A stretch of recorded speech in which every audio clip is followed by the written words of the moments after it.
magbabalik aksyon ang Pinoy prospect sa minimum weight division na si ArAr ANDALES alias Acero. Makakalaban ng matibay din sa larangan ng Sun Ocon, ang alias Lucky Boy na si REYMARK ALICABA. 10 rounds ang bakbakan at gagawin ito bukas sa Vigan City, Ilocos Sur. Galing sa impresibong panalo noong December itong si ANDALES via decision kontra former world champion na si REYMARK IV. Habang galing din sa knockout win itong si ALICABA noong December din kontra REYMARK. Parehong magaling, matibay at malakas, kaya inasahan agad ng karamihan na isang matinding bakbakan talaga ang kanilang masasaksihan. Sa palagay mo, kaninong kamao kaya ang itatas at tatanghaling pinakamalakas bukas? Bago ang laban, ay balikan muna natin ang huling laban ng dalawa na kung saan parehas nilang nakuha ang panalo. December 1, 2024 nilabanan ni ANDALES ang former world champion na si Quarto, ginanap ito sa Quezon City.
December 7, 2024 nilabanan naman ni ALICABA si REYMARK, ginanap ang laban sa Parañaque. Saan kayang... We've seen it all, sabi mo nga. Hindi, matatanong ka saan kayang korporasyon na affiliated si Referee Al? Team Highland Boxing of Baguio City. REYMARK is representing Elord Gilmore. He's wearing the white trunks with red trim. No feeling out for these two guys. Both of the fighters want to win very badly sa career nila. Napaka-improve sa batang Pinoy. Nakita ko na to si Marky ALICABA. Ito namang si REYMARK is very scrap. I'm speaking of Obak, pag pinanood mo si Marky ALICABA. REYMARK with a record of 7 wins and 4 losses and 1 draw, while REYMARK ALICABA has 8 wins and 5 losses, no? Both of them have... Kung di ako nagkakamali. And so does ALICABA, no? I think yung laban niya, that was abroad. Sa Japan? Yeah, in Japan, he lost that fight. And against Ricardo Sueño also, he didn't get that para sa mga boxers. Because of course, you have the pressure to keep fighting, but at the same time, recovery needs time. Winners School of Real 5 PH together with Rika, Baby Dynamite, Aquino, Uy, doing the color commentary for this event by UKC Parañaque Slugfest. Roll that, he went back with a jab straight hook to the body.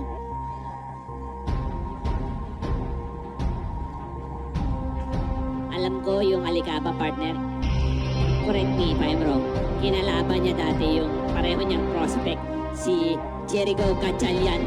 Di coming up, winning that bout against Jericho Gatchalian. Tapos, tapos nun, tumigil na sa boxing yung Jericho Gatchalian.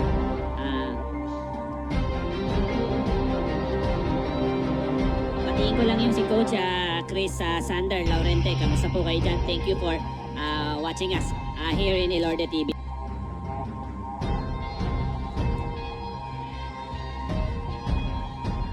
Flurry by ALICABA. Oh!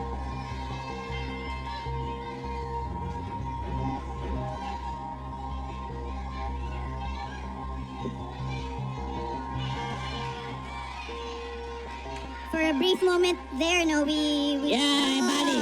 That body did send Omak to the canvas. It started kanina, no, that moment he sat down, no. Almost the end of the round. Oh, an overhand by Omak, but Mark ALICABA finished this. Mga kaganapan natin.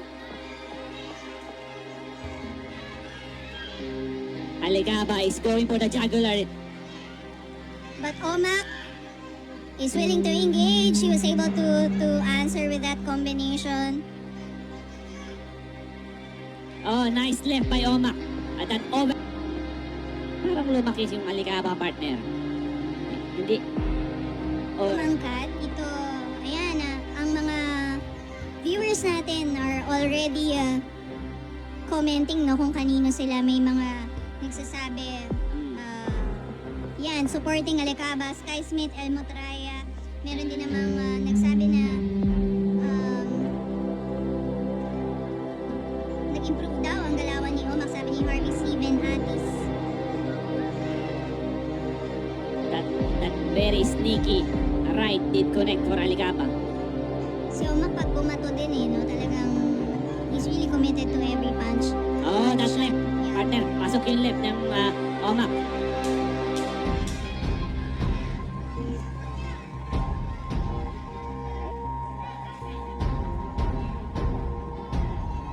End of the round.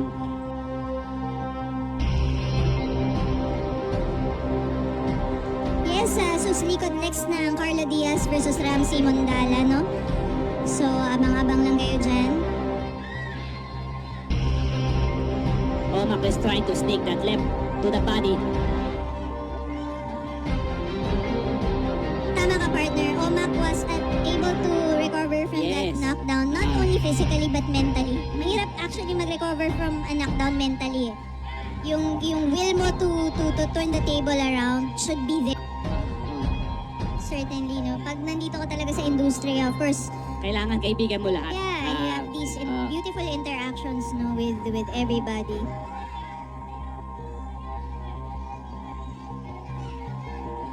Etong si Omak is a kind of fighter na no quits din to eh. Yeah, Talagang yeah. he will do everything on his power to win the fight. Talagang yung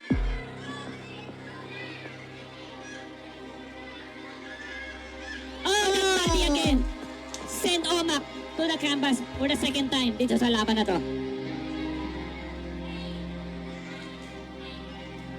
Marky ALICABA winning by a 4th round knockout over the very game Harry Omak.